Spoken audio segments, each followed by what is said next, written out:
Quer dizer, será que nesses países também imperava o comunismo malvado? Será que esses países também eram governados por Stalin?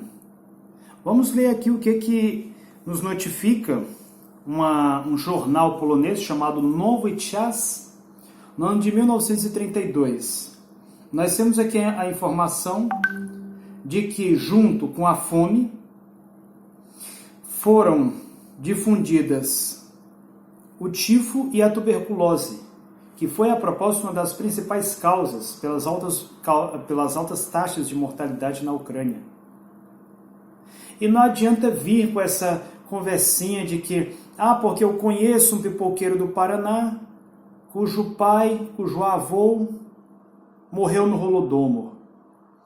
Porque eu conheço uma cozinheira, uma fulana de Prudentópolis, que viu o Holodomor. Eu já estive no Paraná, eu já visitei inclusive o Memorial Ucraniano. Eu estudo também sempre qualquer pessoa que visa pesquisar a história, que não é o caso do senhor Leonardo Bruno, né, que prefere a propaganda, prefere o proselitismo em vez de uma pesquisa séria, no qual ele dialoga com essas fontes. Eu pesquisei também pelas fontes dessas pessoas. Eu conheci pessoas de Prudentópolis. Sempre que eu chegava e perguntava, a sua família veio de onde? A minha família veio do norte, né, já da fronteira com Belarus, com a Bielorrússia, né, como se chamava na época. Porque a minha família veio da Galícia. Sua família veio de onde? Galícia. Se você fizer uma pesquisa em Prudentópolis, você vai ver que todos os ucranianos de lá vieram da Galícia. Se uma pessoa veio da Galícia, ela não possui nenhuma autoridade e o depoimento dela não possui nenhuma valia no que diz respeito ao Holodomor. Por uma razão muito simples. Porque até 1939 a Galícia, ou seja, a região que é considerada a capital cultural, né, que é considerado o cérebro da Ucrânia moderna, fazia parte da Polônia até 1939. Então, se uma pessoa diz, né, que a família, né, que o pai, que o avô passou fome, né, ou que morreu de fome em 1932, vindo da Galícia, essa pessoa de fato não foi vítima nenhuma do comunismo, foi vítima sim do capitalismo e vivia em uma região que até 1939 fazia parte da Polônia. A Polônia que, a propósito, teve problemas de fome. A Polônia que, segundo a imprensa da época aqui, segundo Nowy Czas, segundo fontes polonesas, sem qualquer suspeita de partidarismo comunista, notifica que os camponeses vendiam os seus filhos em mercados em Varsóvia, para que essas pessoas pudessem fugir da fome e tivessem alguma existência digna na cidade de Varsóvia. Se você buscar fontes tchecas, né, como, por exemplo, um jornal chamado UVŠ, nós temos aqui uma notícia muito interessante sobre como 15 mil crianças na Transcarpátia corriam risco de morrer pela fome. Uma notícia impressa em 3 de abril de 1932.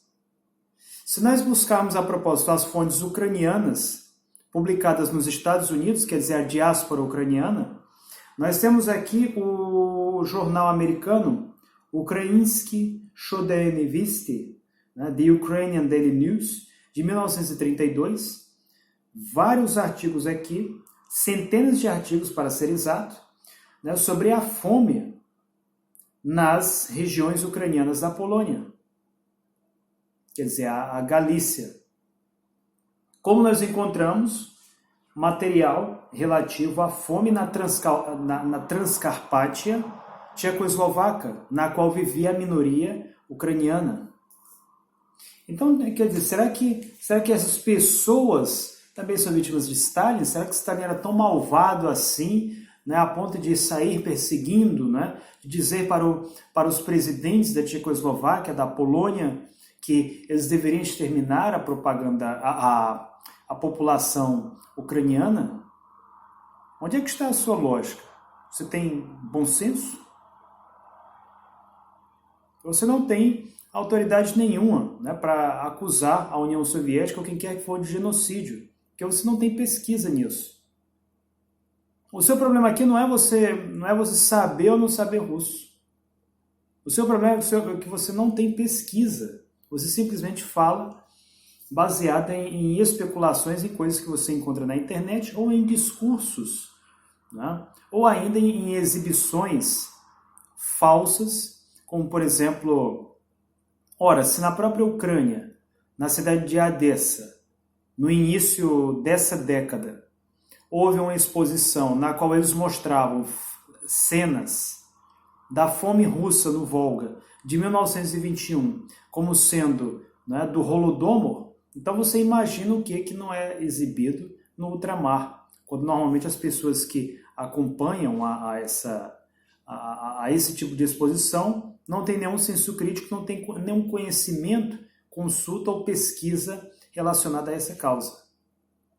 Vamos ser francos e sinceros. Normalmente uma pessoa ordinária, né, quer dizer, uma pessoa comum, um indivíduo médio no Brasil, nos Estados Unidos, na África, na Lua, não vai estar pesquisando sobre a fome na Ucrânia.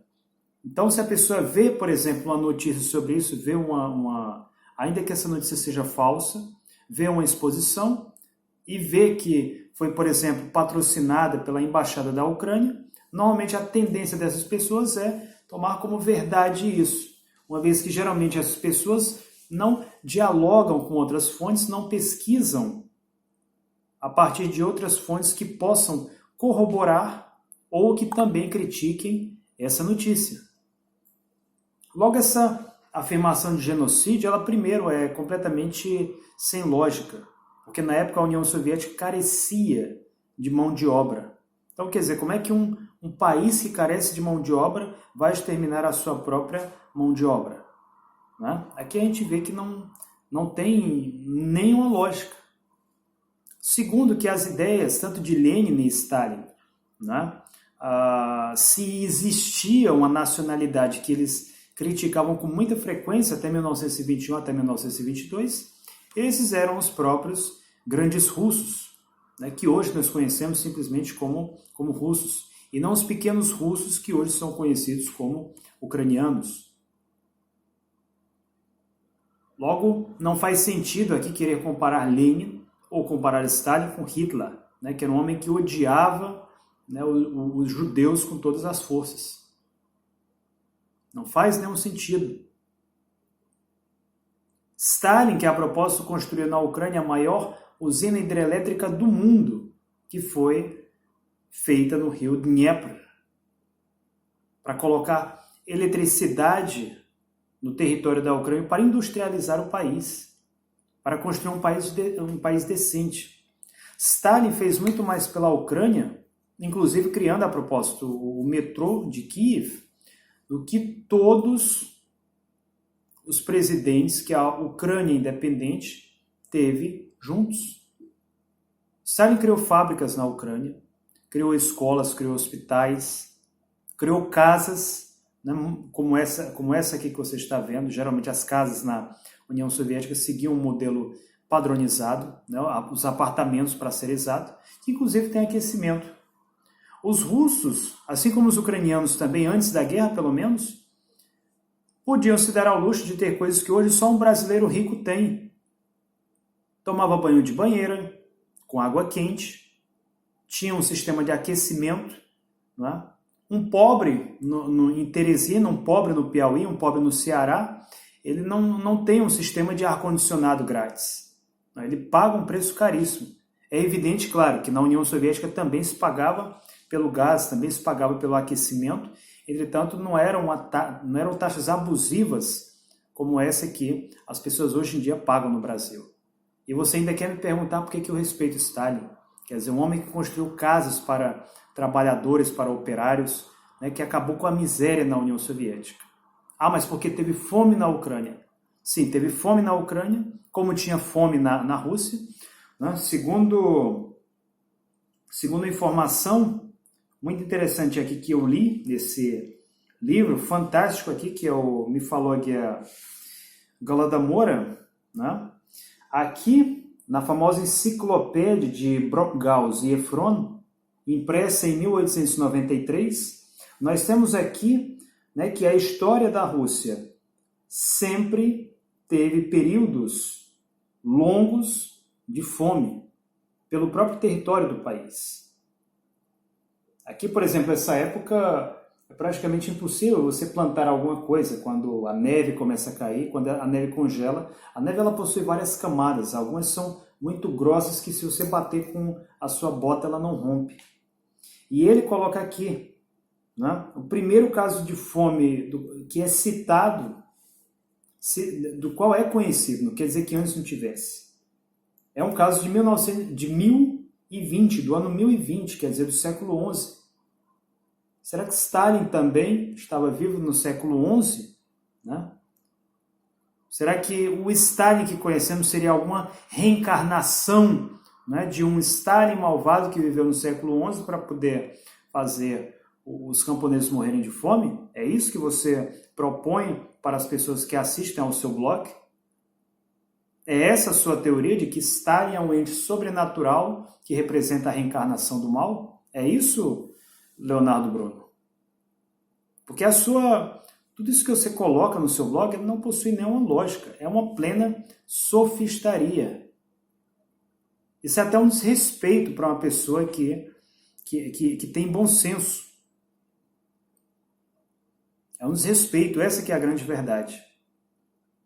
Os ucranianos, na época da guerra, os ucranianos que viviam na parte soviética, eles se levantaram contra o nazismo para defender o nome de Iosif Vissarionovich Stalin. Um dos movimentos mais intensos de combate ao nazismo em lutas guerrilheiras lideradas por Sidor Kavpak surgiu exatamente na Ucrânia. É claro que também teve um movimento pró-nazista, em grande parte, né, formado por ucranianos que viviam na parte polonesa da Ucrânia até 1939. Nazistas esses, que mataram a propósito não só russos, não só comunistas, como fizeram o expurgo, por exemplo, da Volhynia.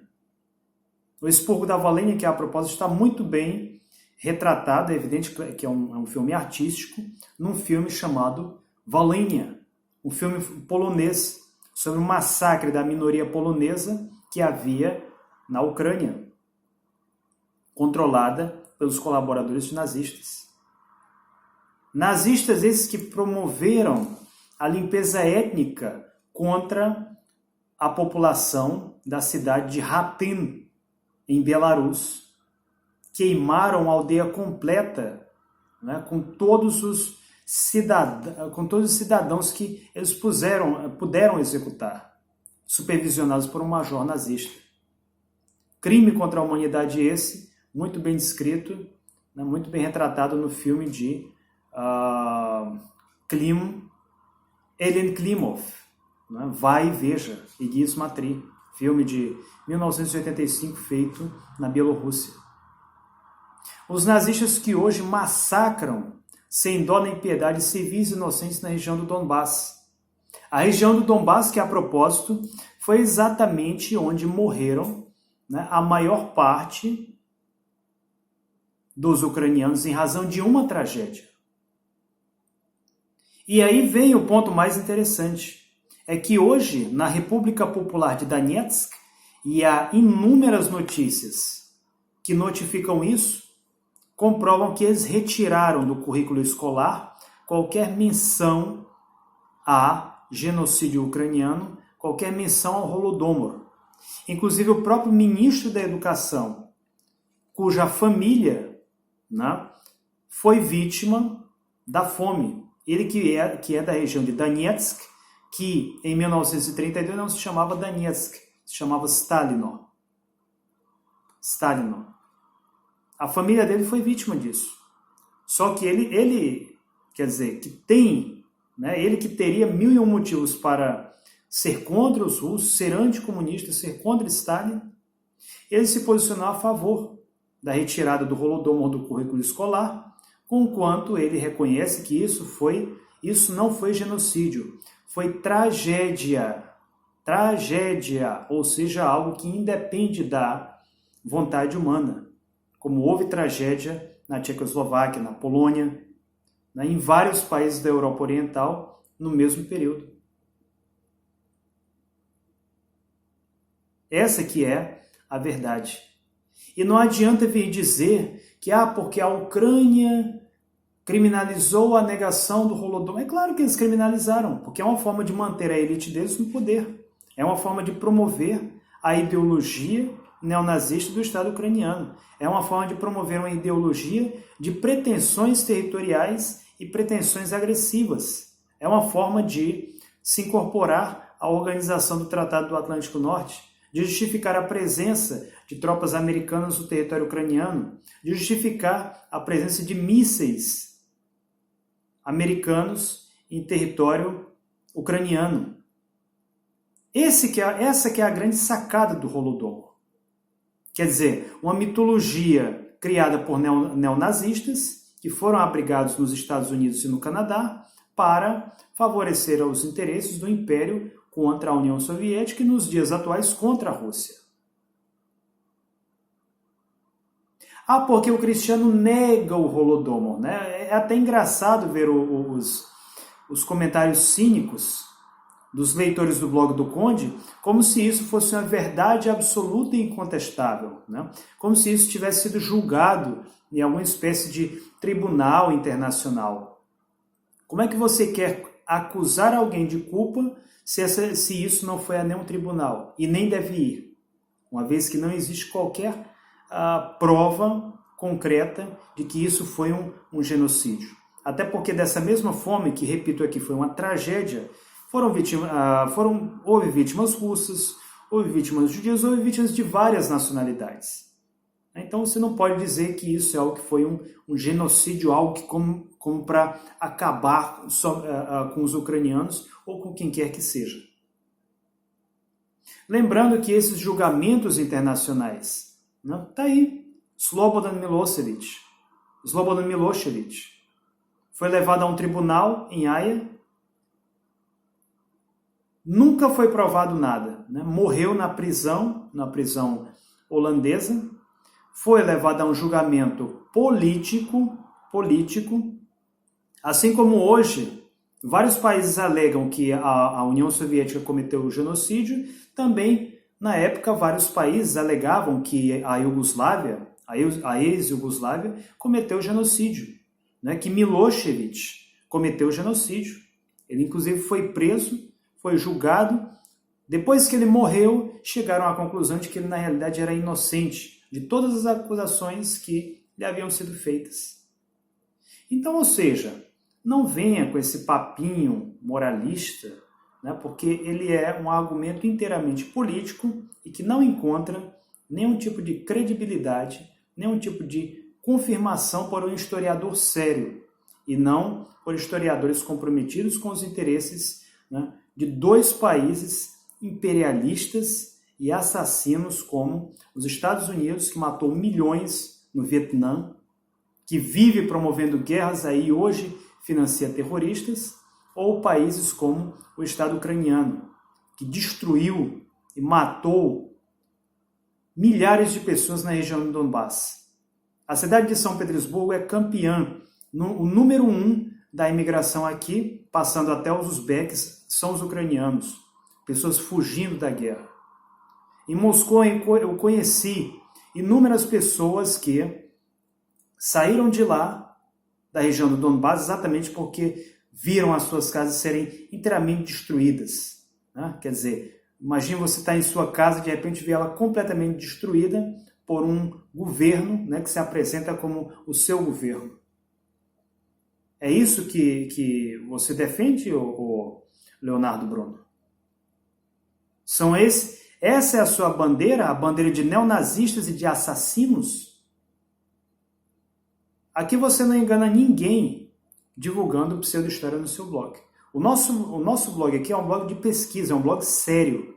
Aqui não tem nenhum tipo de brincadeira, né? Ou qualquer coisa que dê a você alguma autoridade para vir dizer quem deve ter vergonha na cara ou quem não deve ter. Que você é que está faltando. Antes de mais nada, humildade. Para vir aqui, né, se atrever a colocar, a criticar o nosso blog ou colocar o seu exército de trolls para vir colocar piadinha aqui nos comentários. Isso é uma coisa que nós não vamos admitir.